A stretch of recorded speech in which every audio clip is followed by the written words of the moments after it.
Okay, looks like we're recording. Okay, so first thing I have to officially inform you all that we are recording this, and I'll explain more in a few minutes. Just in case you're curious, though, the only thing that's being recorded is what's on the screen. It's recording through a screen recorder in my machine here, and it's recording audio. So anyway, you've officially been informed. We'll talk about that more in a minute.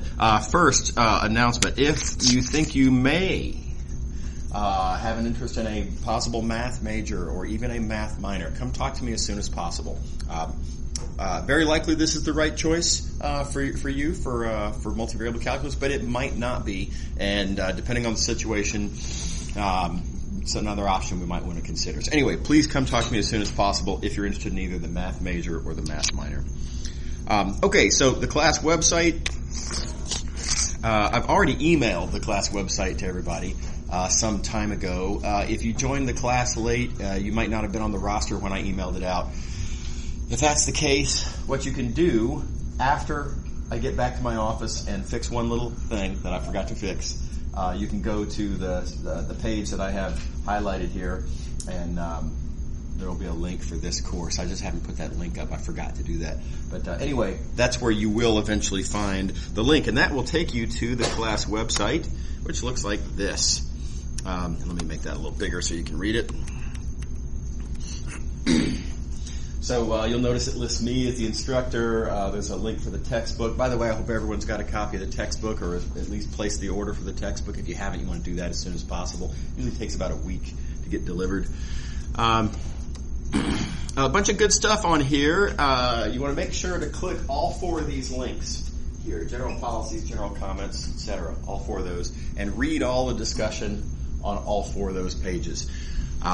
This one here, the one general comments, is actually pretty big. It goes on and on. So this is a big reading assignment I've given y'all for the first day. I do it like this with these links. You know, I have policies on this page here, for example. It'll come up in a second. Because otherwise it just takes too long to go through on the first day of class all of the details about policies for this, that, and the other thing. So over the years, I've just these websites, web pages have accumulated and gotten bigger and bigger. These comments, for example, I mean, this is just kind of FYI stuff that'll help you know sort of what the level of expectation is in the course, and how to do well. Suggestions for this, that, and the other thing. So rather than me verbally, taking up class time talking about them, I just wrote them up and put them up there. So make sure to read all that stuff. Do note that a lot of what's written on those pages is written with semester classes in mind. So there are a few modifications for this summer class. There's only going to be 2 midterms, not 3, for example. Homework is collected every day as opposed to once a week. Once a week wouldn't really make sense. In a summer class, we only have, 6 weeks? That's not a lot of collections. Anyway, we'll talk about that more later. So anyway, you want to make sure to read all this discussion of what's specific to summer term students. I also have on here, you'll notice, a recommended daily to-do list for summer term students. I put this up here partly just for the effect. Look how much there is on this. This is every day, right? I think you should do these things every day. Now, some of these things might be super quick. Identify topics you're having trouble with. Maybe you're not having trouble with anything. Check. That was easy, right? The point is, you should be thinking about those things every day, right? And what to do if this and that, elsewhere on this discussion. But anyway, make sure to read this, right? And think about, is your plan for the summer consistent with doing these things every day? Because the class moves so fast, etc. Okay. All right, so I've already now gone through some of this stuff. So yeah, read all the main page. Read the 4 links in the course information section. Click around. Check out what else is available on the website. So for example, some really important things. Let's see, where are they? Here we go. You'll note right here, the syllabus. Well, that's important. All right, so this has got a listing of every homework exercise that's assigned for for the entire semester, term, whatever they call it. Right? So that's the work. The schedule. What we'll be doing on any given day. Ultra handy. Got to make sure you have this. I'd encourage you to print this out. So note format, by the way. Today is Wednesday, May 16th. We're going to be doing lecture number 1. I'll show you that in a couple minutes. My goal, anyway, I should say, is to finish lecture number 1 today. The homework that's assigned for today, Wednesday, May 16th, will be due on Friday, May 18th. I'll talk more about the homework schedule in a little while. But anyway, all the homework due dates, you'll note the exam. We're off for Memorial Day. That's noted here on the lecture schedule. Exam 2, etc., all here on the schedule. Now let me talk about these lecture numbers. So, lecture number 1, lecture number 2, what does that have to do with the book? That is in a different document. That's this lectures document right here. Make sure to ignore the left column.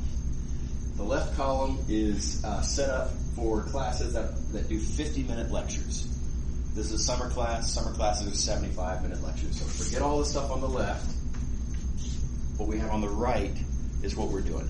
Right? So lecture number 1, we're covering these 3 book sections. Section 1.1, 1.2, and 1.3. Let me rephrase that. That's my goal. I'm almost certainly not going to actually accomplish that goal today because I'm doing all this introductory talking, showing you how the course works. But I'm hoping to actually finish 1.1 and 1.2. Okay. Tomorrow, the goal, realistic or otherwise, is to finish sections 1.4 and 1.5. Okay, so you see how that works. So note that the entire course is broken up into 24 lectures, and that corresponds on the lecture schedule, you'll note, to the 24 lessons that I have planned. I also have some buffer days in here and that kind of thing. Okay. All right. Click around. Make sure you're familiar with what's available on this class website. Syllabus, lectures, and lecture schedule. For sure, print these out. Absolutely. Okay. Note down here, there's a link to Sakai. Right? That's where I'm going to put like homework grades, exam grades. Let's see. Wait a second. At least some grades will go on Sakai. I have a detail to think through there. Here's something you're going to find really useful. Exams and solutions. This folder contains every exam and solutions that I've ever given in teaching this course out of this textbook. So lots of good practice material here, lots of good study material. So it's all organized by date and term and which exam number. So I hope you'll find that useful. Note also this related exams and solutions. This is a little bit different. These are still my exams and solutions. Math 212, right? That's very similar. The only difference is that during the semesters instead of summers, I don't teach out of my own book. I teach out of the department's, current selected book, which is the Edwards and Penny book. And so the content is a tiny little bit different. It's not very much, right? I think all of the material that's on these related exams and solutions, that's all perfectly good practice material for you guys. Okay. All right. So anyway, keep clicking around. Oh, I guess I'll also, while I'm here, the lecture recordings. I haven't put anything in here yet, but the recordings that we are currently making here in lecture, again, of the screen and mostly my voice because I'm closest to the little microphone, right? But if you, FYI, again, you've been warned. If you say something, it will be picked up and it will be recorded, and your voice will be out there on the internet if you care. But those recordings I'll all put into this folder, and I'll say more about that in a few. Okay. Again, while I'm here, if you come to office hours, and I hope you will, if you ask me to, help you with questions such and such. It occurred to me several years ago that, instead of saying it to one student at a time, then I can say it to the one student and then make a recording, put it up in one of these folders, And then any other student in the class who wants to know, wants to get some help on that question can just click on the recording. So in 2016, for example, here's the recordings that I made. There's a bunch of them. And likewise for these other folders. So make sure to look at, if you have a question about an old homework exercise, a homework exercise, I should say, look at these old recordings. Right? I may have a video recording about that question specifically ready and waiting for you to look at. Also be aware that I have a bunch of recordings up on this web page. This is the book website, and video exercises. You can click on there, and there's a bunch of recordings here as well. This is the math department's video server, so it looks a little bit different. You click and it starts playing. Okay. All right. Moving along.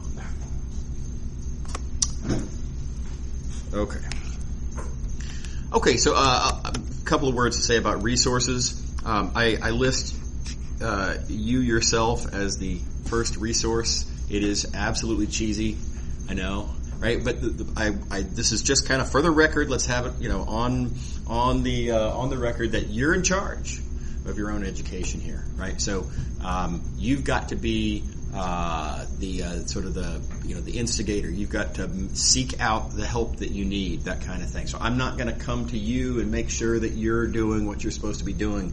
That's your job. Okay. Other resources. The book. I like to think it's going to be a good resource. Yeah, I'm biased, of course. I do encourage you to read it before you come to class. Don't read it for full comprehension, obviously. If you could just read it and get full comprehension, why would you take the class? You could just get the book, right? So, but read through and try to get some of it. Try to see what's the point, what's the topic that's being discussed. Big picture kinds of things. Maybe develop some questions of things that you're going to be on the lookout for. During class, I hope he explains why blah, blah, blah, because I don't get this part. Something like that, right? Come to class, hopefully, again. Class will be helpful, fingers crossed. And then read through the book again after class. Right? So hopefully by that time, because this will be your third pass through the material. You have an initial reading, you come to class, I give you my points of view, right? But again, we don't expect that, okay, well then we're done, right? Obviously more studying needs to go into it. So I suggest that you reread the entire section after class is over. And it's a combination of reasons. I'm a big believer in multiple coats. When you're trying to understand something, don't just slop a bunch of paint down. It doesn't dry well, right? You put one thin coat, then another thin coat, another thin coat. It's just like that. But in addition to that, I'm not going to do it all in class. There's not enough minutes for me to go through all of the examples, for me to make all of the little clever observations that might be in there, what have you, the discussions about, how this connects to that. Some of that stuff I'm going to skip.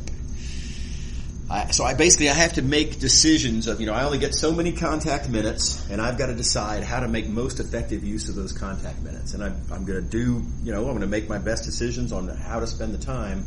Don't just assume I'll cover everything. I won't.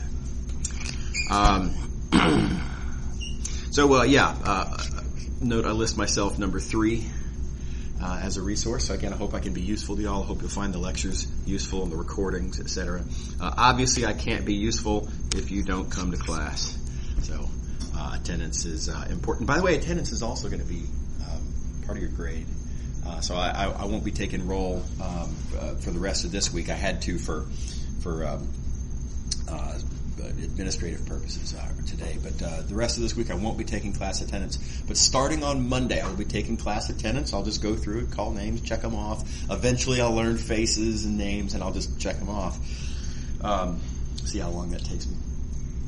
But so your attendance throughout the term will be part of your grade. Probably not a huge part, but a non-trivial part.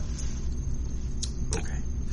I hope you'll take advantage of classmates.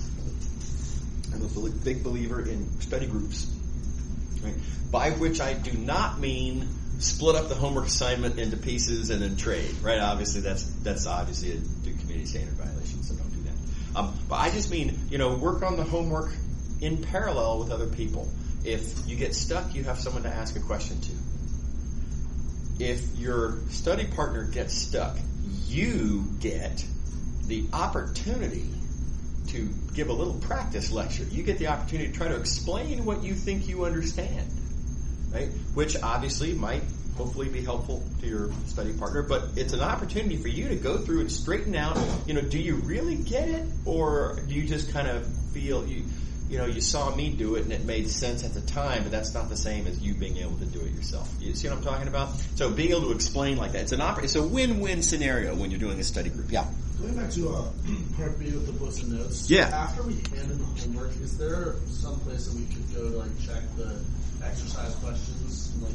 So I don't have printed solutions. All I have is the video recordings. Okay. But it's over the many years that I've been doing this, it's pretty darn extensive. We're in the several hundreds of exercise recordings that are out there. So yeah, right. Yeah, sure.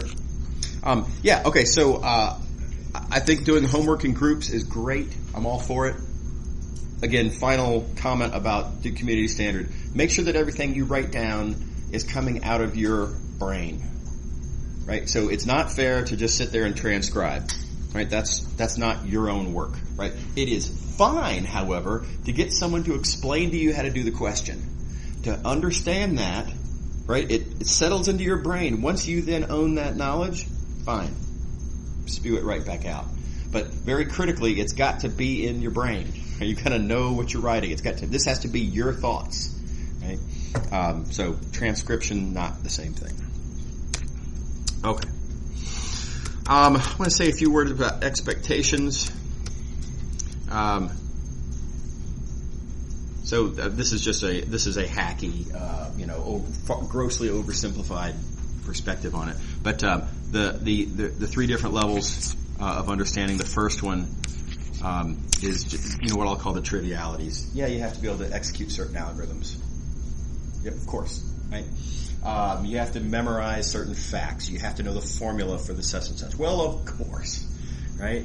I emphasize that that's just step one. Very importantly, you really do need to understand what it all means. That thing that you memorized, what do the objects inside of it mean?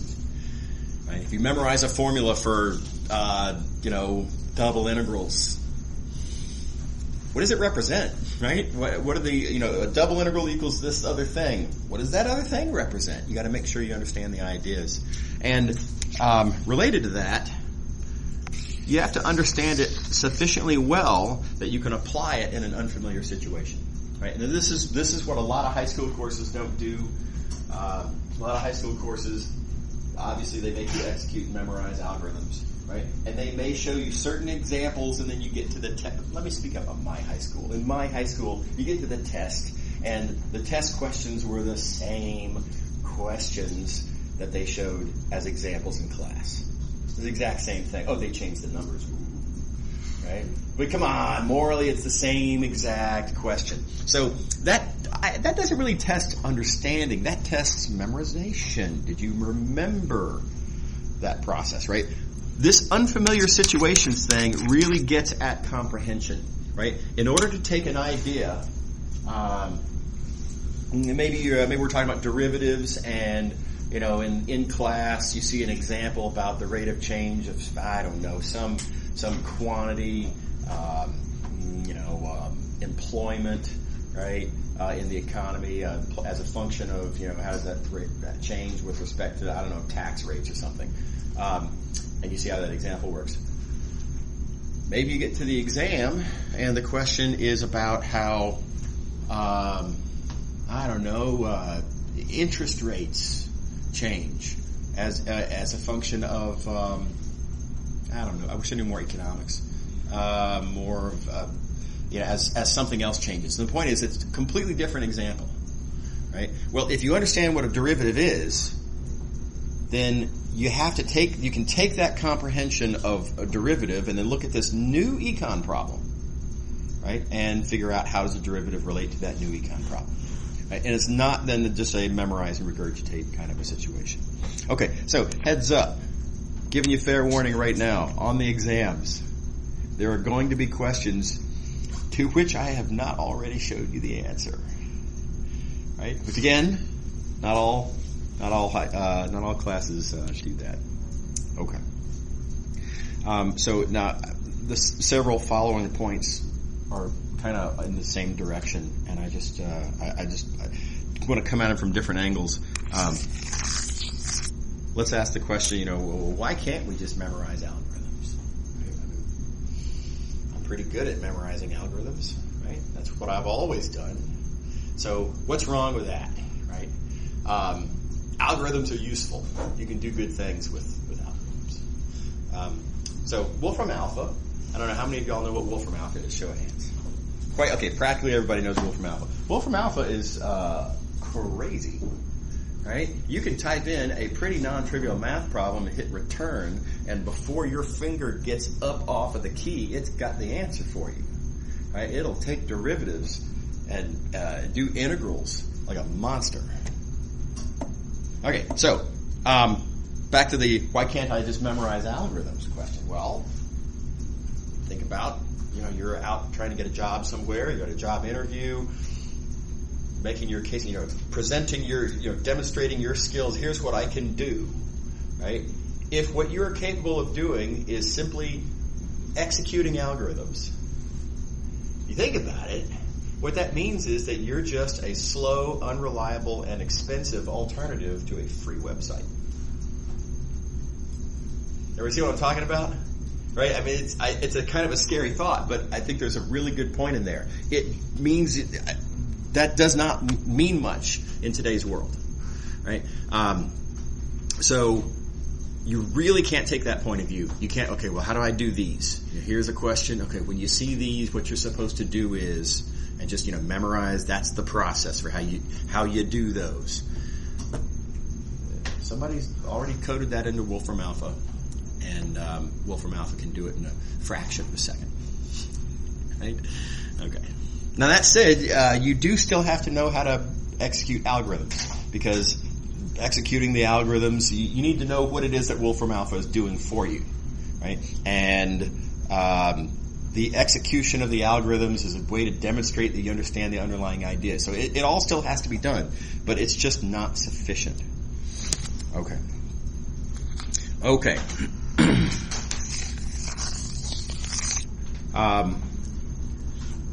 Show me just the applications that I'll need for my major and my intended career. Just show me how to do those. And why would you show me a bunch of stuff that doesn't have to do with my future career? I ask rhetorically. Okay, well, I don't know. I don't know what you're going to be doing. And it's not because I haven't done the legwork to, go over to the Career Center and ask, hey, what are engineering majors going to be doing? No, they don't know either. No one knows, right? Just as soon as a few years into the future, we don't know what the questions are that people are going to be working on, right? So I can't. It's simply not known. I'm trying to prepare y'all for an unknown future, right? And as opposed to a highly anticipated, predicted, here's exactly what you need to know, kind of a situation. So very importantly, that's, why we want you to understand ideas, why we want you to be able to apply ideas in unfamiliar situations, because that's what you face in the real world, right? You're going to need to use that understanding so that you can deal with the absolutely unfamiliar question that your old Math 212 teacher from your Duke days had no way to anticipate. Right? All right. So with all these ideas in mind, on tests, this is what we're interested in. Mostly, I mean, to some extent, care about, can you get the right numerical answer at the end? But it's just, questions that we ask you on the exam we're just giving you opportunities to demonstrate what you understand about the ideas, your ability to communicate your understanding clearly, right? This kind of thing. So keep that in mind. I cannot emphasize this enough. Don't just kind of do it all in your head or something, and you scratch down a couple of notes just for your own sort of memory purposes, and put the all important numerically correct answer in a box down at the bottom of the page. That's the wrong approach to take. The numerical result, Yeah, I mean, we'll care a little bit about that, but mostly we want to see, do you communicate clearly a strong understanding of the ideas in play and the process that it takes to get from the starting point to the conclusion. So, along these lines, if this stuff is all good, it's all there, it's all communicated clearly, but, oh man, at the very end, there was you inadvertently divided by 1,000 instead of multiplying by 1,000, so your answer was off by a factor of 1,000,000.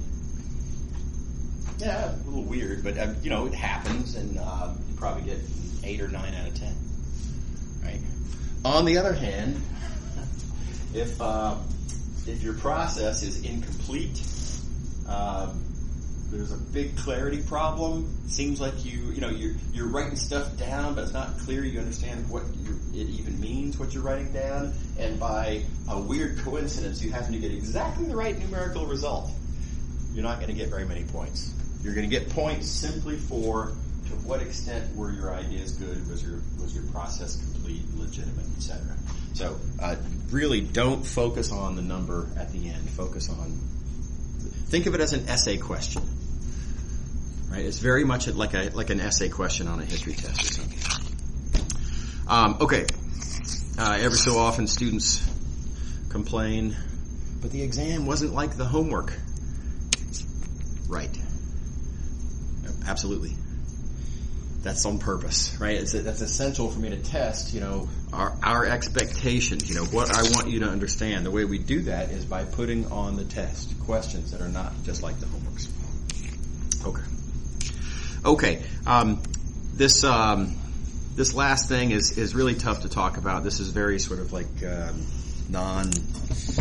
I don't know how to make this precise, but you got to figure out how to what I like to call raise the bar on comprehension. So y'all are probably accustomed to, y'all have taken other math classes, obviously, possibly here at Duke, and there's a certain level of expectation. We expect you to understand not just to a high school level, but maybe to the AP level. No, even more than that. We want you to have understood things to the Math 122L level, perhaps. Right? Okay. Well, Math 212 is a little higher than that. Right? So, if in your mind, based on your experience in Math 122L, let's say, if you're accustomed to learning material up to this level,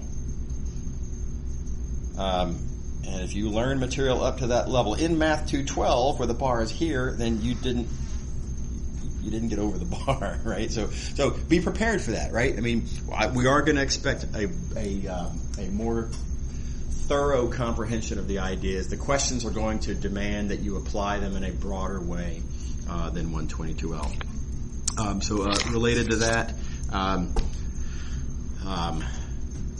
the way we talk about comprehension is kind of binary, but I mean, comprehension isn't binary, right? How you understand an idea, you can understand aspects of an idea, but maybe not understand all the aspects, or maybe you don't understand it as deeply and as thoroughly, right? So don't think of, as you go through and try to learn these ideas that, I get that now, therefore I'm done, right? Think of it as, I get that now, that means I've gotten up a notch, right? And how many more notches of extra comprehension do I need to get where I need to be? Okay. All right. We already talked about that one. This is another really hard one to talk about. How do you gauge your level of comprehension? There are no metric units of comprehension, right? So I can't just tell you, you need to get to 17.4 metric units of understanding. There's no such thing, and there's no little meter that you can stick in your ear and it measures what level of comprehension you got. So there's a very difficult problem. How do you know if you know it well enough? Obviously, one thing that you can do is you can go to the old exams, right?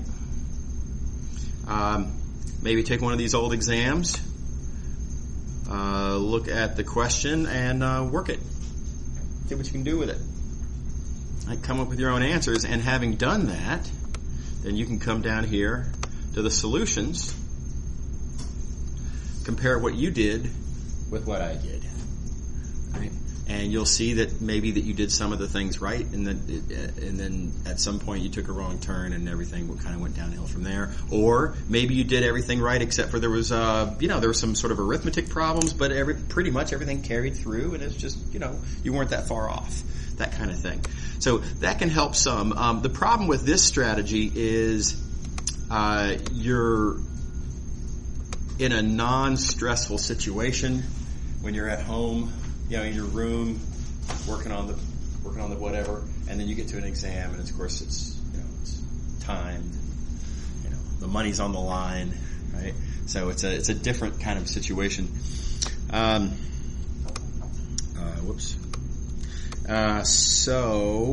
is another way that I have to tell, to kind of gauge your level of comprehension. This is back of the envelope. This is not precise. But I think it has some value, and that is to contemplate the possibility of giving a talk on a given topic. Right? Let's say to all the students in the class. So imagine yourself, you have to get up here, piece of chalk, right? Here you go, and give us 15 minutes on, whatever topic. Right? Now, if that is a horrifying prospect, that probably means you're not understanding that topic at a high enough level. But if you've really got a death grip on a concept, right? If I were to ask one of y'all to give a 15, how could you stretch it to 15 minutes? If I were to ask you to give a thorough presentation on, factoring quadratics, right? Y'all remember that from Algebra 2? Some of you don't? Okay. All right. Well, anyway, whatever. Some old high school topic, right? Maybe you need to go brush up on a couple of details first, but you wouldn't be too intimidated by it. You'd be like, I gotta go read and make sure I remember, how does the quadratic equation work again? Oh yeah, it's that one little thing.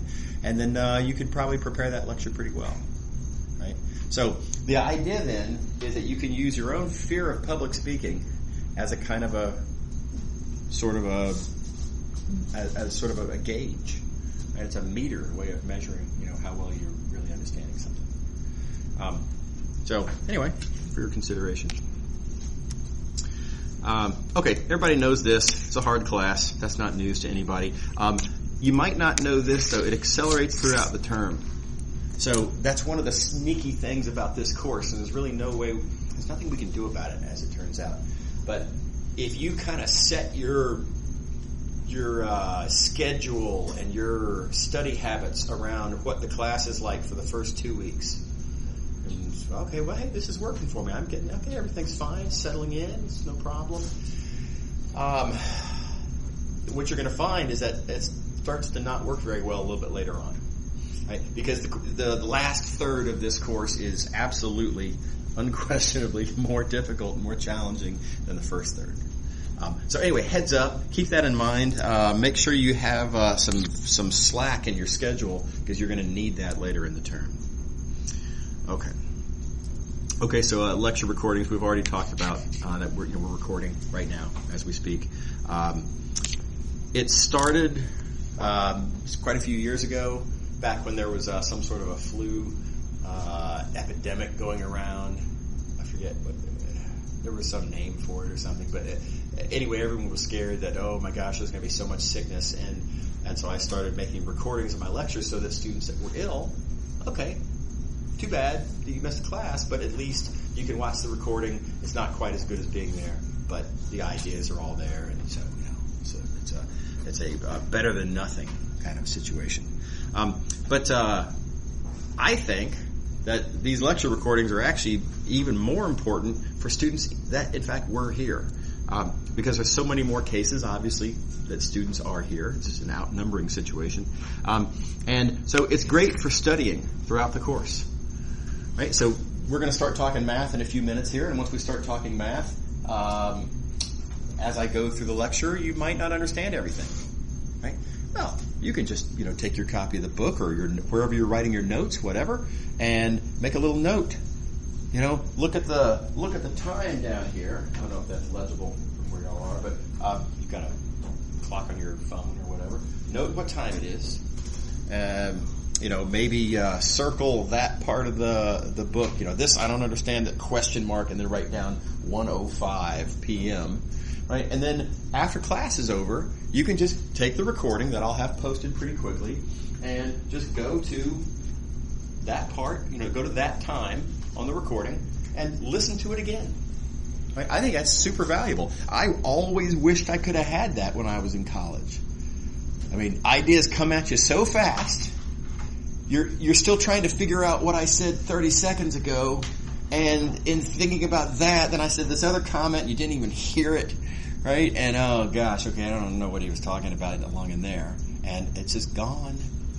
You'll never be able to.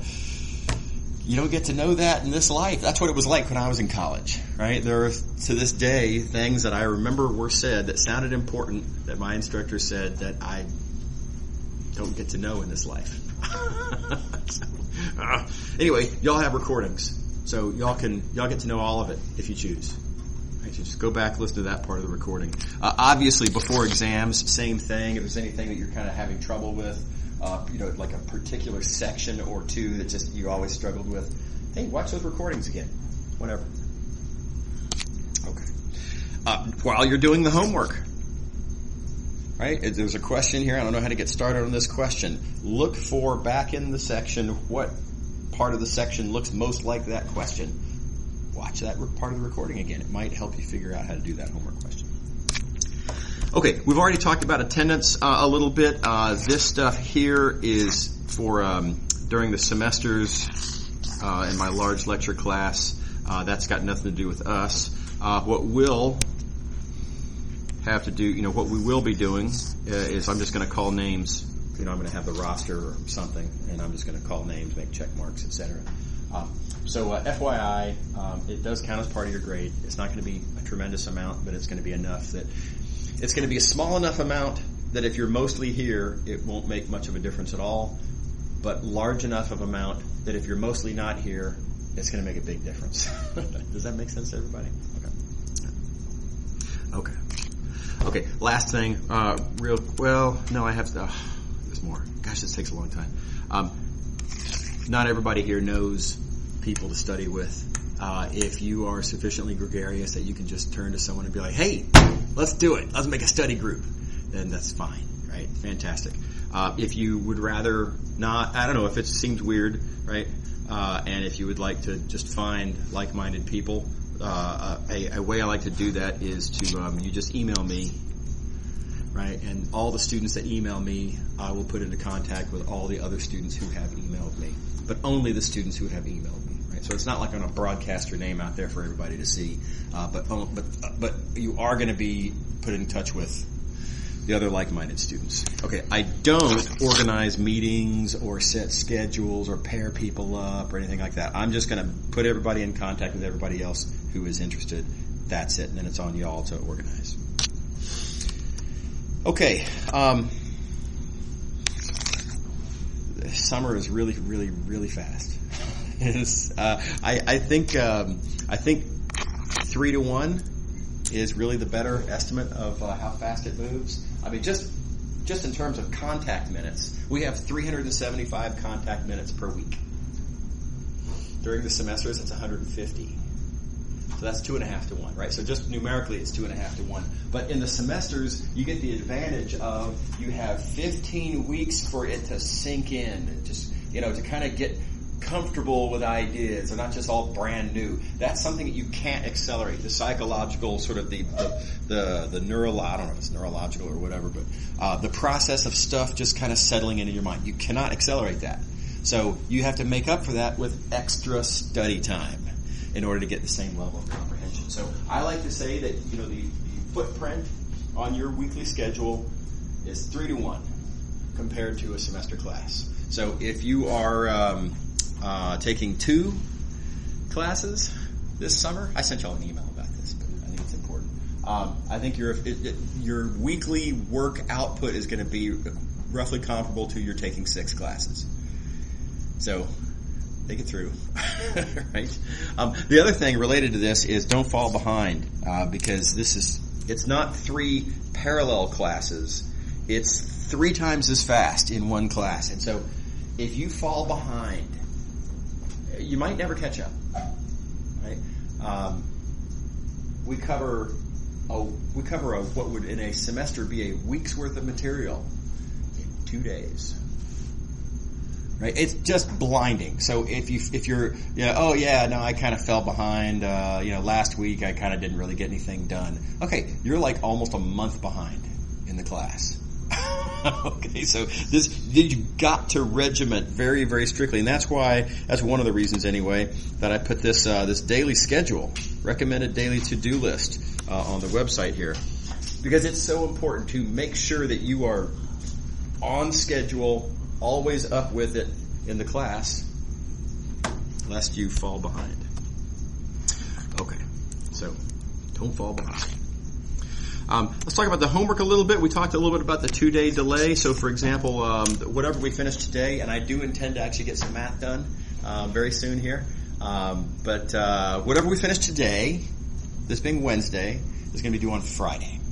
Right? So, with the couple of exceptions in the vicinity of exams, which kind of changes things a little bit, all the homework is going to be due 2 class days after the day that we finish that material. Okay, so pretty much how that works, where I came up with 2 days, is after class, get to working right away, right? Don't wait for 3 days before you get started. We don't have that 3 days. That's like a week and a half. We don't have that kind of time, right? So you got to start that day on the homework assignments, right? Hopefully get a lot of them done. The rest of them, identify exactly what your questions are, right? So that's today, Wednesday. You're going to be starting to work on homework and forming questions. Tomorrow, Thursday, get help on whatever it is that you couldn't finish on Wednesday. Right? Go to the office hours. Office hours are right after class, pretty much. I give myself like a 15-minute gap for, give myself a chance to get a sip of water or something. Go to the help room. By the way, the help room is going to be open. We haven't worked out the schedule just yet, but the help room will be open at least for most of the days of the work week, and probably mostly in the afternoon. Details forthcoming in the next couple days. So anyway, Thursday, get the help you need from one of these locations, and then finish, after you've gotten that help on Thursday. And then it's due on Friday. So that's the idea, right? Note that if you don't stick to the schedule, then you're going to put yourself in a bind. So, for example, today, the stuff that we're going to finish today, if you don't start it until Thursday, well, office hours aren't until after it's due on Friday.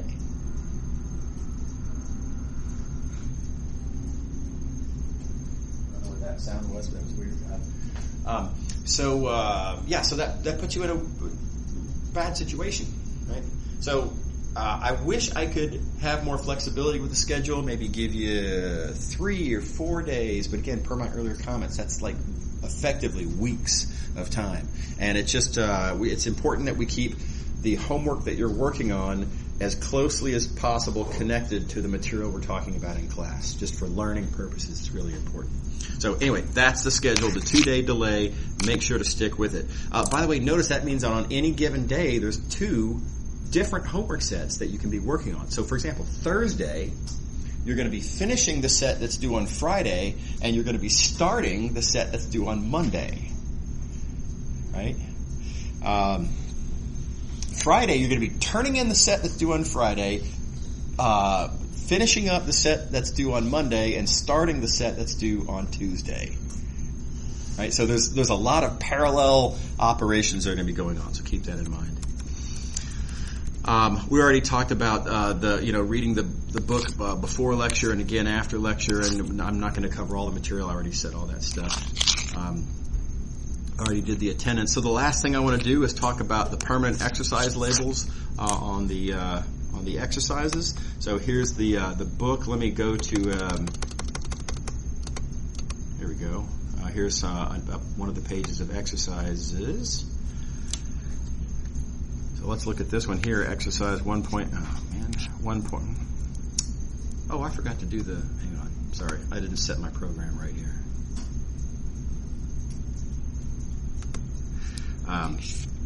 Exercise 1.2.10 is not going to be labeled on the syllabus as 1.2.10. It's going to be labeled on the syllabus as exercise V-V-10. So here's the idea. The 1 here means chapter 1.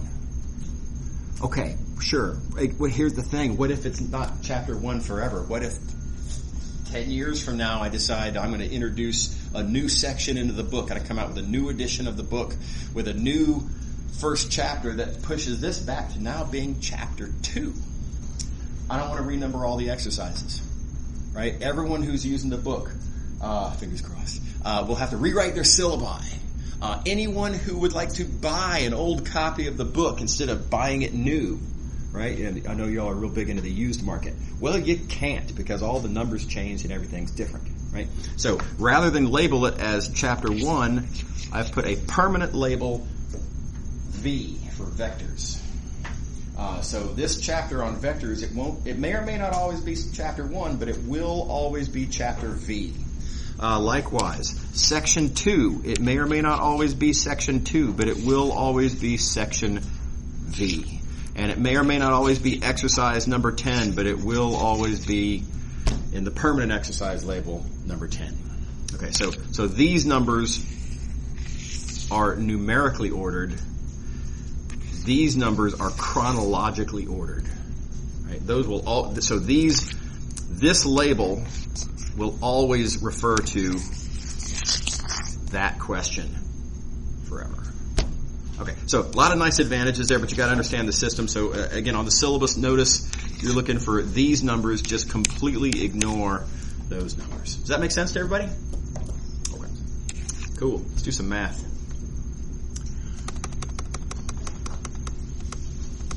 Okay. The first section is just on points in RN. I just need you to know what RN is. I'm going to be real quick about this. Here's R2. You already know what R2 is. You just might not know it as R2. R2 is, for example, the XY plane. Right? So it's a collection of points in 2 dimensions. Now, how do we describe where you are in a plane like this? Well, we describe where you are by taking, what we call the x coordinate and the y coordinate, and then we make an ordered pair, x comma y.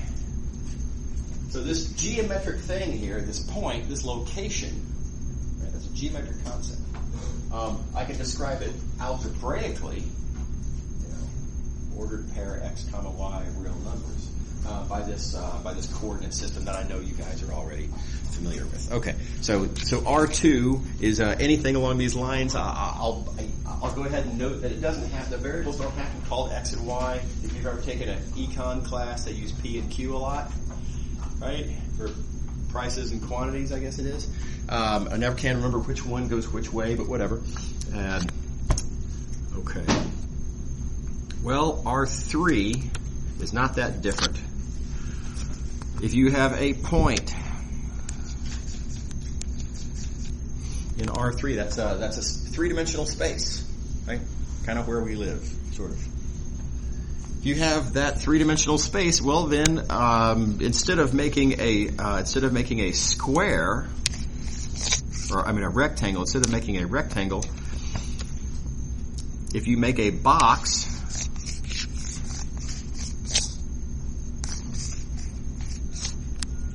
right, and then you look at the correspondingly, what are these coordinates on the 3 axes now, not just 2, but 3 axes. Then you can make an ordered triple. X comma Y comma Z. Right? And so again, the geometric thing is labeled with an algebraic thing. The geometric thing being the point. Point is a geometric thing. The 3-dimensional space it lives in is a geometric thing. This ordered triple is an algebraic thing. Okay, totally analogous to R2. This is called R3. How are we doing on that? Is everybody happy with the kind of the same thing, right? Okay. All right. I'll just point out quickly that, by the way, there is something called RN. N could be, 14. It's creepy to imagine R14. Let's just say R4. That's still creepy enough, right? What is the fourth dimension? Everyone feels like it's a really deep question, right? It's not really. A four-dimensional space, algebraically, instead of representing, points in a two-dimensional space with two coordinates, x and y, or points in a three-dimensional space with three coordinates, x, y, and z, you just have to have four coordinates, x, y, z, w, for example. Again, it doesn't have to be those letters. But this ordered quadruple represents a point in R4. And mathematically, it's super easy to write that down. It's just not that big of a deal. Now, what does that look like? What's the geometric object that this represents? Oh, yeah, that's really hard to visualize, for sure. Right? I can't. Don't try is my recommendation. It's just too hard. Your brain will melt. Right? Try to visualize the fourth dimension. There's fun little games that you can play that are you can by analogy try to persuade yourself that there's a way to think about four dimensions, and I am very happy to talk about those in office hours. It's not really a Math 212 thing, but there's all sorts of fun related exercises. So you can't visualize it, but you can totally write it down. Now, another thing I want to talk about is who cares, right? There's a point of view that says, we live in a three-dimensional world, right? We're not expecting this to somehow pop and turn into a four-dimensional world. So why do I need to understand math in four dimensions? Very reasonable question, right? And so the answer to that question is, let's go back to R2 here. Well, what's one of the things that we do in R2? Well, we talk about equations of lines and curves and this kind of thing, right? Geometric objects that live inside there, but we represent these geometric objects with an algebraic object, an equation, right? Equations are kind of how we do business inside of R2. And writing down an equation of two variables, no big deal. That's middle school, right? Writing down equations in three variables. X squared plus y squared plus z squared equals 9, right? We'll talk about what that looks like later, but that's an equation. It involves three variables, and as you might imagine, it represents a geometric object. It's how we do business in three dimensions. Well, can I have an equation that involves four variables? Sure. X plus y plus z minus w equals 5. See? 4 variables in that one equation. It's not even weird that we would want to do that. Economists do this all the time, right? They have, trying to understand, they're making some economic model of something, and so they'll talk about how interest rates and, capital and labor and profit, right? Maybe they can't solve for one in terms of the other, but they know that these 4 different economic variables are related by an equation in some context. Well, they've written down an equation involving 4 variables. They're doing math in 4 dimensions. It's not because it's physical dimensions. It's not. It's not physical dimensions. It's dimensions that are just representative of variables that happen to relate to each other. Engineers could totally do this too, and you might have some system that you're studying, and there's, inside of the system, there's pressure and temperature and forces and stresses and several other things. You might end up doing math in R9 as an engineer. So this course will focus on R2 and R3. Right, but I think it's really important for your future applications of these ideas to note that RN is not terribly different. And the good news is that most of the equations, most of the math that we're going to talk about in Math 212, how you deal with it in RN is highly analogous to how you deal with it in R2 and R3. That's the good news, right? That's not 100% analogous, but there's a lot of analogies there. Okay, so let's talk about vectors. What are vectors? I'm going to start off... Oh, by the way, in case you haven't noticed, the way I'm doing the lecture here, I'm going straight out of the book. I mean, literally, that's the book. right? I think it's a convenient way to do it because this is what y'all have. It's on the screen, right? It's immediately relatable. The other thing you'll notice though is I have this circling that I've got in advance. This is just ways that I remind myself of the next thing that I want to talk about. If I don't have these circles here, then I'll forget to mention a certain thing, right? So this is just for my convenience. So you can ignore the yellow, the big yellow circles, and I kind of erase them as I go through. So anyway, FYI. Okay, so let's talk about a very familiar physical scenario, and that is that I'm here. Okay, let me do this with colors. I'm going to start here, and I'm going to end there. Right? This represents a process called a displacement.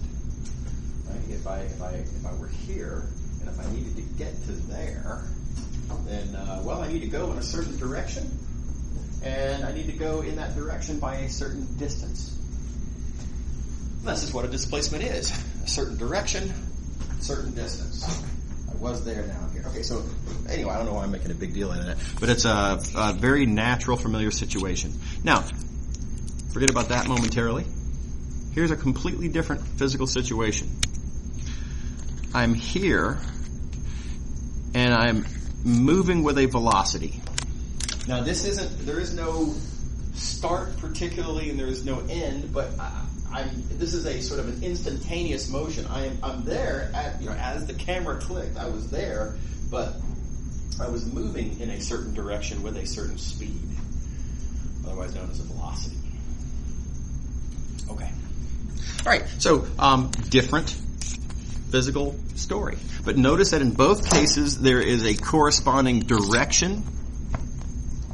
And there is a corresponding magnitude. In the displacement, the magnitude was how far did you go in that direction. In the case of a velocity, it's how fast are you moving in that direction. They're different kinds of magnitudes, but numerically they are magnitudes.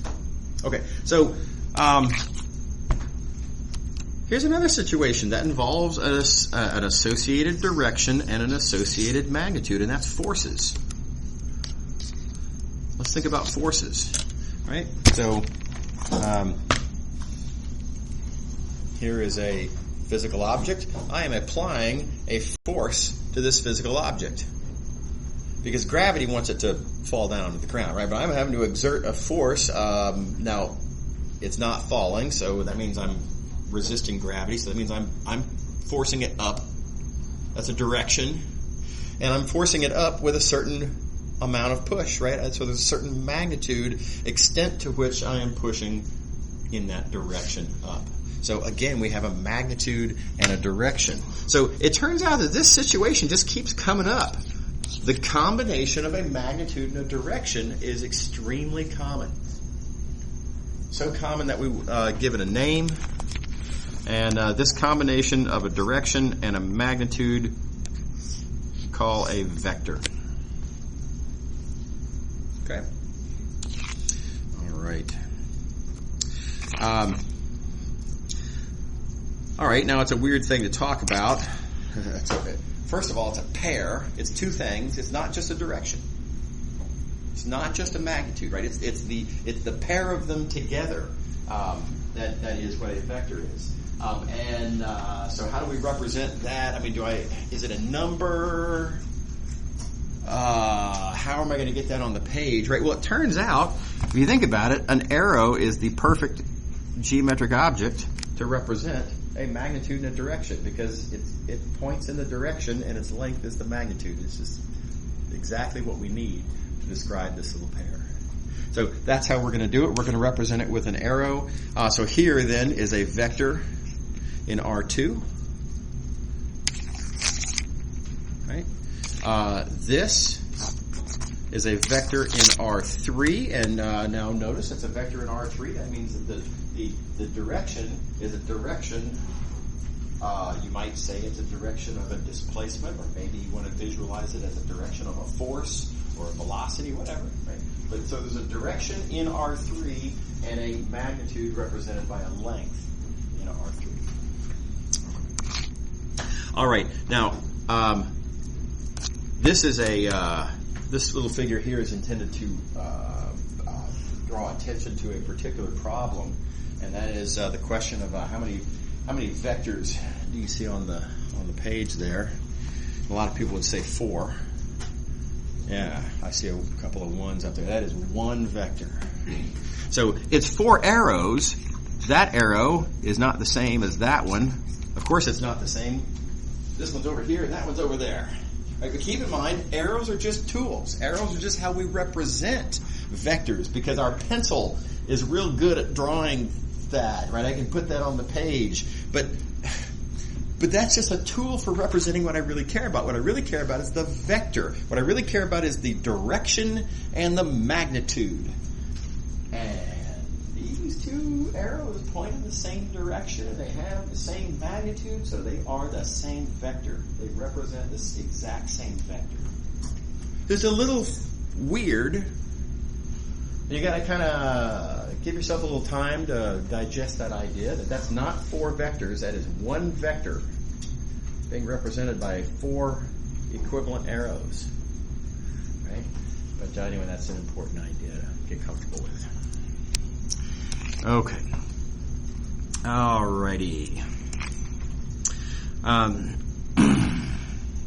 So we've talked about points in Rn. We've just talked about vectors in Rn, and the very first thing that I want to say about the comparison between vectors in Rn and points in Rn is they are not the same thing, which I think is quite obvious. I mean, if you think about how we talked about them, a point is a location. There it is. It's a spot. It's a little dot. Right? That's a point. A vector is not. Right? A vector is this kind of nebulous. Well, it's a direction and it's a magnitude, and it doesn't have a location. It's not. I can't say there it is. It's any of these. All these arrows have different locations, but they're all the same vector. So anyway, it's this more abstract notion. That said, even though these things are different, it turns out that there is a perfect and natural relationship between them as follows. You look at this picture here. I claim if you give me any point,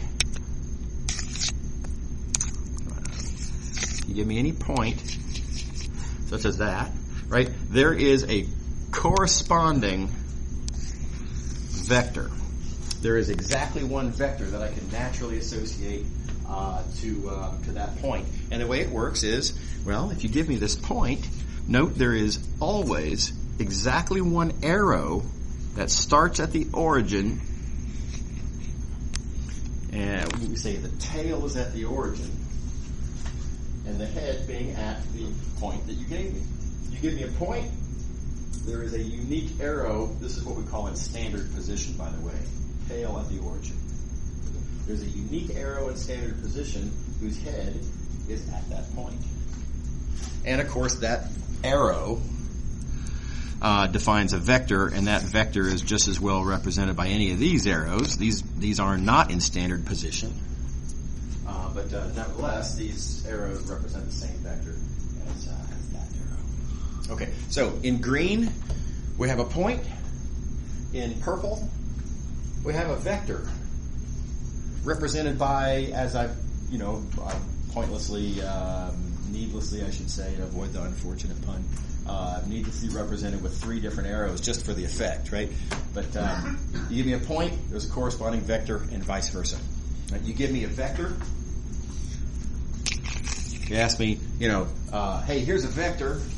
What point does this vector correspond to? It's not this one, right? This vector represented by that arrow, that vector, these are all the same vector, right? The way you get the corresponding point is you look at the arrow in standard position, and where its head is the corresponding point. Right, so this vector corresponds to that point. Everybody on board? Yeah. Is that because of its magnitude? Yeah, well, it's the magnitude and direction, right? So in other words, this this vector has a magnitude and a direction, and if you take that magnitude and direction, and starting at the origin, always start at the origin, go that direction, that magnitude, it gets you to this number. Yep. Cool. Anybody else? Okay. So that's a pretty cool punchline. Even though these things are very different, there is a natural one-to-one correspondence between them, and ends up being really handy in Math 212. That even though they're different, this correspondence, this pairing, they line up in this perfect way. So here's how we're gonna take advantage of that. If you ask me how am I going to represent a vector, here's how I'm going to do it. I mean, you can draw arrows, right? But eventually, if you want to start doing math, you need to get it algebraic. I need some numbers. How do I represent an arrow numerically? Well, that vector, I'm going to take the associated point, and I'm going to talk about the coordinates of that point. Right now, I can describe coordinates of points really well. That's the very first thing that we talked about. You give me a point, it's got coordinates. So now, if you give me a vector, I'm going to take the vector, make the associated point in the way we just talked about, and that point has coordinates. We're going to call those the coordinates of that vector. Yep.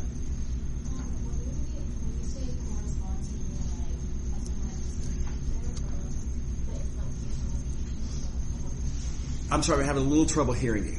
So, like, for the correspond, when you talk about corresponding to the point, Yeah. do you mean like the same vector? No, so if I talk about a vector that corresponds to a point, I mean in this sense. Right, so if you give me a point, this is the corresponding vector. If you give me a vector, this is the corresponding point. That's not like magnitude of the vector. Well, so a point is a location, right? A vector is a direction and a magnitude. And what I'm saying is, if you give me a point, that point is in a certain direction with a certain magnitude away from the origin. That defines a vector. And then likewise, if you give me a vector, that's a direction and a magnitude. You can start from the origin, always the origin, and go that direction and that magnitude to get to the point. So this standard position correspondence, you might say, gives you, it is always the correspondence that we're going to be using in Math 212. If we say the corresponding vector or the vector representing this point, anything like that, that's what we're talking about. Yeah. Okay. Another very convenient thing, let's see, very often, we're going to not only use points as a convenient way to get our hands on vectors, but we're going to use vectors to represent points. And why that's convenient will become clear in a few minutes. But it ends up being quite convenient sometimes to think of a point as a vector. Okay. All right. So along those lines now, some books, a lot of books, will represent vectors with brackets. So note the triangular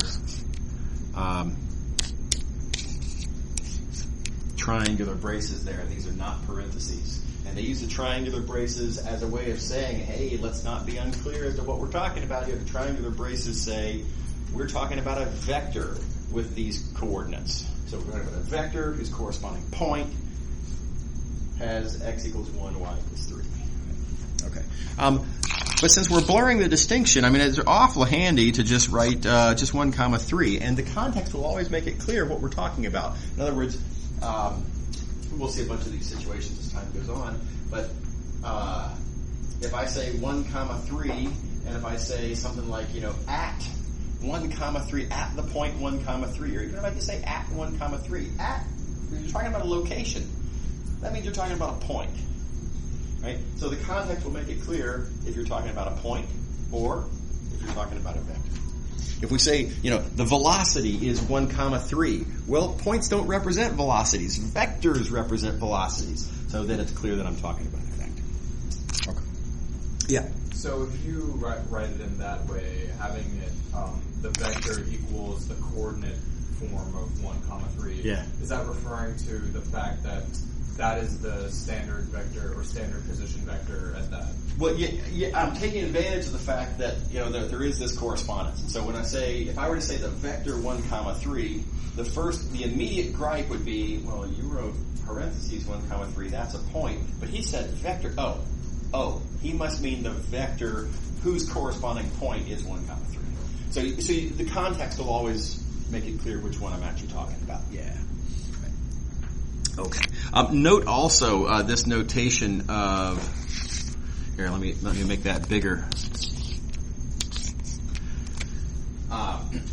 Put a little arrow, or half arrow or harpoon or whatever you want to call it, over a letter, and that suggests that you're talking about a vector. It's kind of it's like an accent or something. Technically, you don't even have to do it, but it's extremely helpful in a class like Math 212. If you're talking about a vector, put the little dealy thing over it as a reminder of what it is that you're writing. Some more notation issues.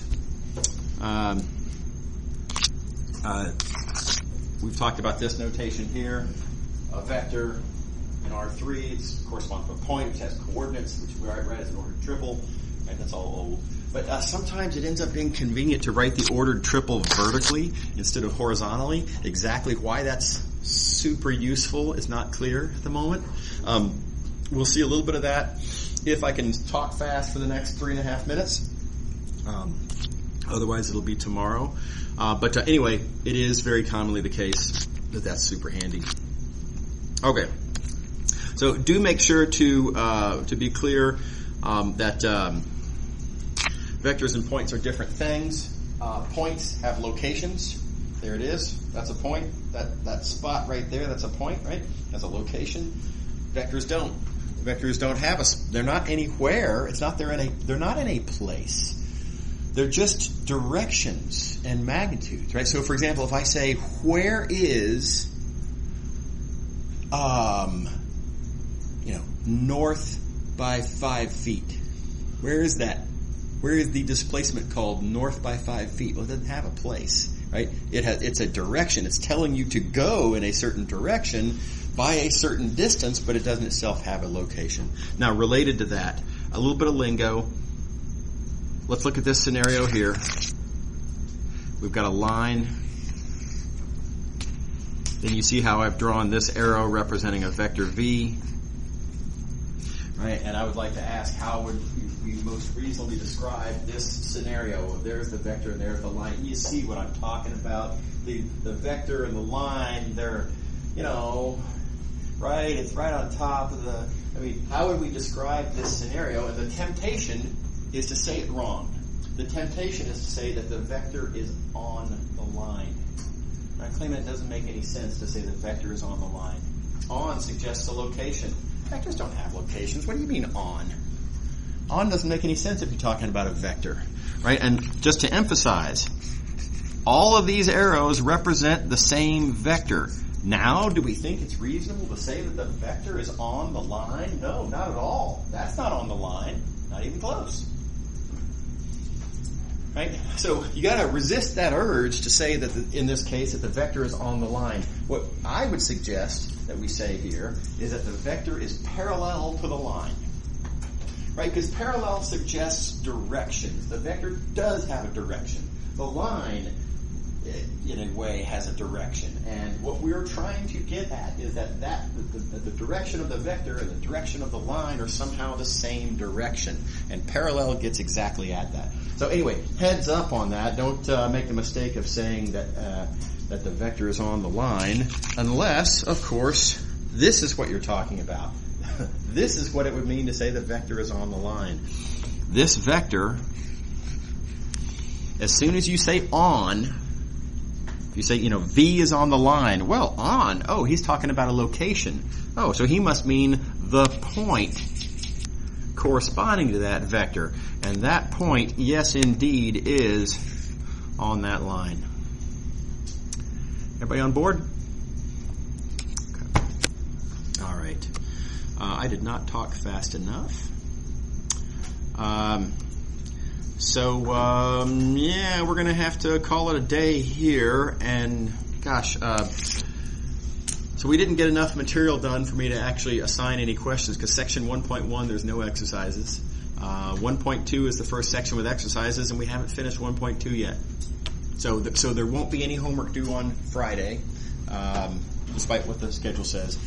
We will absolutely finish 1.2, 1.3, and hopefully 1.4 tomorrow, though.